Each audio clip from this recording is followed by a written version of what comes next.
বর্তমান সকল জগতের এই পরিদৃশ্যমান সমস্ত কিছুই প্রসূপ্তের ন্যায় তমগুণের দুর্ভেদ্য আবরণে আবৃত, অলক্ষ্য ও অপরিজ্ঞাত ছিল। তখন দিবারাত্র ছিল না, পৃথিবী ছিল না, জ্যোতি ছিল না, আকাশ ছিল না, জল বায়ু কিছুই ছিল না, এর অধিক বা অন্য কিছুই ছিল না।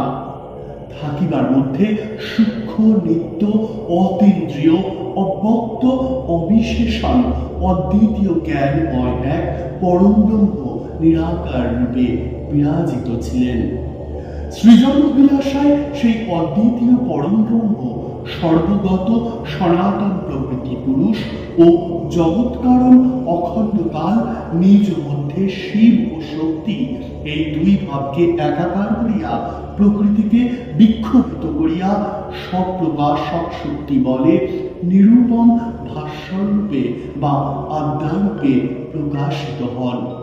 আদ্যাকালিকা, মূল প্রকৃতি, প্রসন্ন বদনা, চতুর্ভুজা, খড়গ ও নীলপদ্মধারিণী। পরা প্রকৃতি সাক্ষাৎ ব্রহ্মণ পরমাত্মনঃ ত্বত্তো জাতং জগৎ সর্বং ত্বং জগজ্জননী শিবে মহদাদ্যাণু পর্যন্তং যদিত্ত চরাচরং त्ववैवोत्पादितं भद्रे त्वदधीनमिदं जगत् त्वमाद्या सर्वविद्यानम् अस्माकमपि जन्मभुः त्वं जानासि जगत् सर्वं न त्वां जानाति कश्चन त्वं काली तारिणी दुर्गा षोडशी भुवनेश्वरी।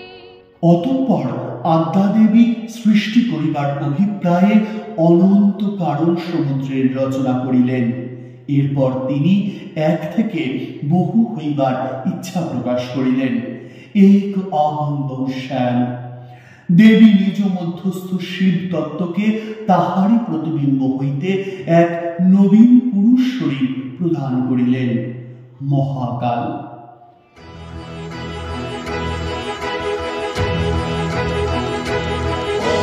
महाकाल महाकाय महाकाल जगत्पते महाकाल महायोगी महाकाल नमोस्तुते। আদ্য মহাদেবের সৃজন অভিলাষায় পুরুষ ও প্রকৃতির মিলনে বহুত্বময় জগৎ সৃষ্টি হইবে।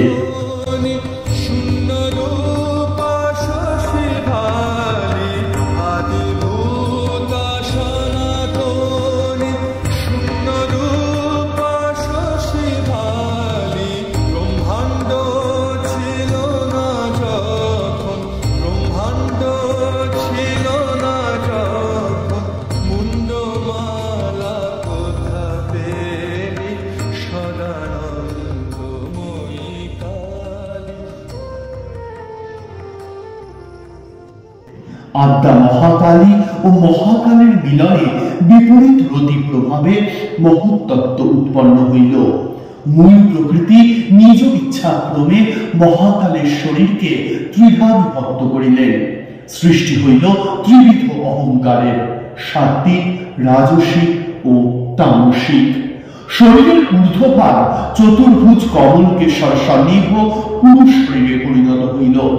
মধ্যভাগ চতুর্ভুজ শঙ্খ চক্র গদা পদ্মধারী পুরুষ শরীরে পরিণত হইল এবং অধোভাগ স্ফটিকবৎ শুক্লবর্ণ পুরুষ শরীরে পরিণত হইল। ওই পুরুষত্রয় আত্মপরিচয় অজ্ঞাত হইয়া তাহাদের জন্মদাত্রী মাতৃকার দর্শন অভিলাষায় ব্যাকুল হইলে মাতৃরূপা প্রকৃতি নিরাকারে থাকিয়া তাহাদিগকে কারণ সমুদ্রে তপস্যারত হইবার আদেশ প্রদান করিলেন।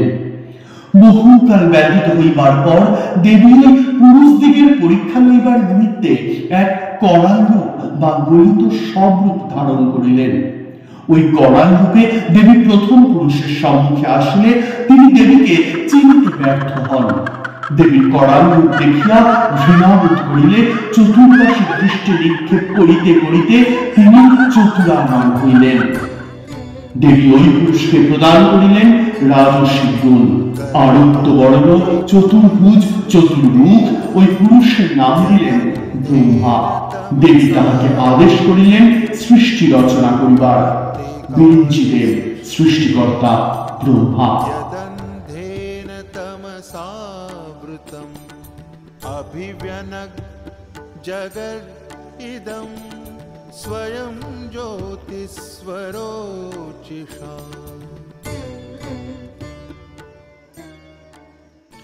ইহার পর দেবী দ্বিতীয় পুরুষের নিকট আসিলেন। তিনি দেবীর করাল রূপ দেখিয়া ভীত হইলেন। দেবী তাহাকে প্রদান করিলেন সাত্বিক গুণ, নাম দিলেন বিষ্ণু। শ্যামবর্ণ, চতুর্ভুজ, এক মুখ বিশিষ্ট পুরুষ বিষ্ণু। দেবী তাহাকে ব্রহ্মার রচিত সৃষ্টির পালন করিবার আদেশ প্রদান করিলেন। পালনকর্তা শ্রী বিষ্ণু। शान्ताकारं भुजगशयनं पद्मनाभं सुरेशं विश्वाकारं गगनसदृशं मेघवर्णं शुभांगं लक्ष्मीकान्तं कमलनयनं योगिहृदध्यानगम्यं वन्दे विष्णुं भवभयहरं सर्वलोकैकनाथम्। অতঃপর দেবী তৃতীয় পুরুষের নিকট আসিলে ওই পুরুষ নয়ন উন্মোচন করিয়া করালরূপী দেবীকে দর্শন করিয়া দেবীর আদ্যারূপ চিনিতে সক্ষম হইলেন। তিনি নিজেকে দেবীর পদতলে শায়িত স্বরূপে প্রত্যক্ষ করিয়া দেবীকে প্রণাম নিবেদন করিলেন। তখন দেবী প্রসন্ন চিত্তে নিজ আদ্যারূপে প্রকাশিত হইলেন। দেবীর রূপ দেখিয়া ওই পুরুষের মধ্যে প্রেম ও ভক্তি উভয় ভাবের উদয় ঘটিল। দেবী ওই পুরুষের উদ্দেশ্যে কহিলেন, ওই পুরুষ পরীক্ষায় উত্তীর্ণ হইয়াছেন এবং তাহার স্বরূপ চিনিতে সক্ষম হইয়াছেন। দেবী তাহার নাম দিলেন রুদ্র। সৃষ্টির সংহার কার্যের দায়িত্ব দিলেন রুদ্রকে। দেবী তাহাকে প্রদান করিলেন তমগুণ।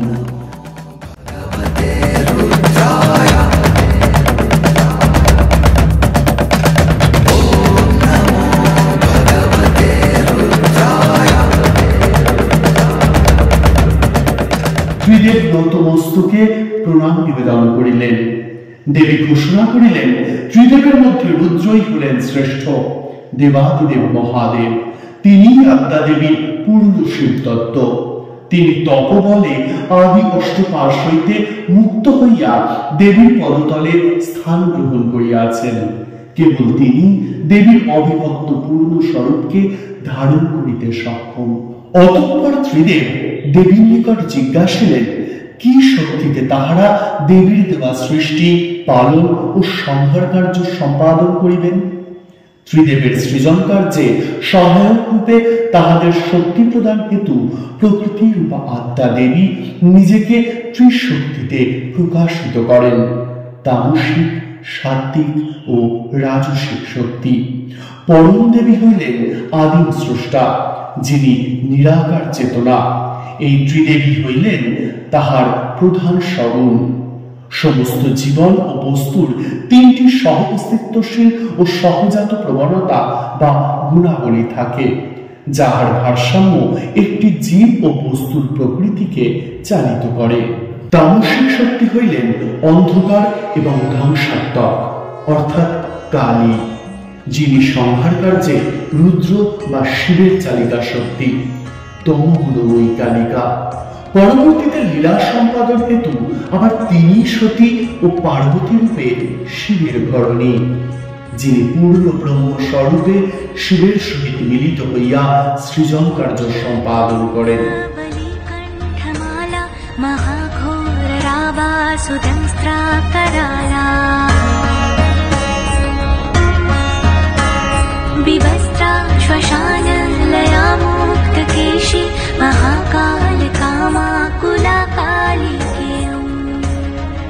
সাত্বিক গুণময়ী শক্তি হইলেন পালনকর্তা বিষ্ণুর চালিকা শক্তি।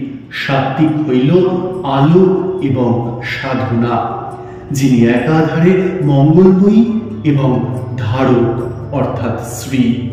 দেবী সাত্বিক গুণময়ী লক্ষ্মী রূপে পালন কার্যে বিষ্ণুর চালিকা শক্তি। विष्णुप्रियायै नमो नमः। ॐ धनप्रदायै नमो नमः। ॐ विश्वजनन्यै नमो नमः।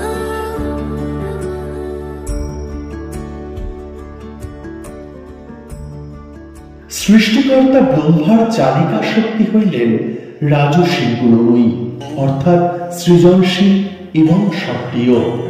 সরস্বতী বাগদেবী জ্ঞানময়ী রূপে সর্বত্র ব্যাপিনী।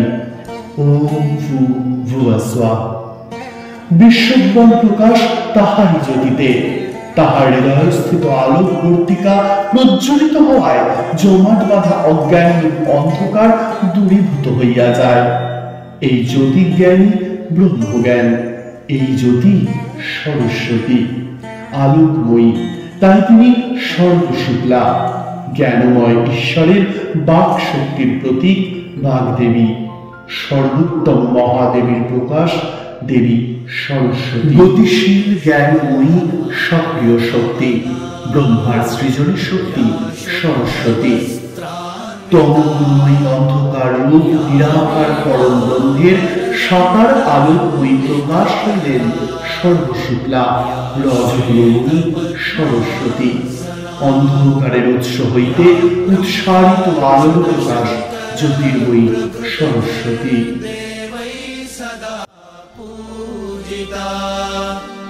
सा मां पातु सरस्वती भगवती निःशेषजाड्यापः।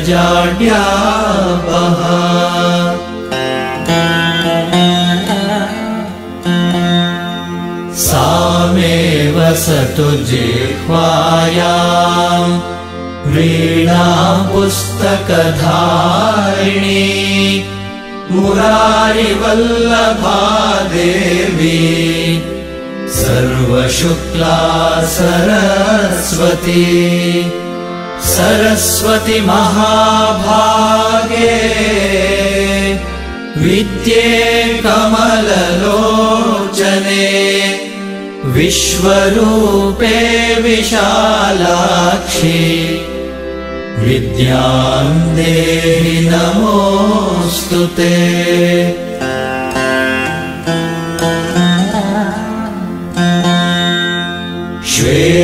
श्वेतपद्मासना देवी श्वेतपुष्पोपशोभिता श्वेताम्बरधरा नित्या श्वेतगन्धानुलेपना श्वेताक्षसूत्रहस्ता च श्वेतचन्दनचर्चिता श्वेतवीणाधरा शुभ्रा श्वेतालङ्कारभूषिता।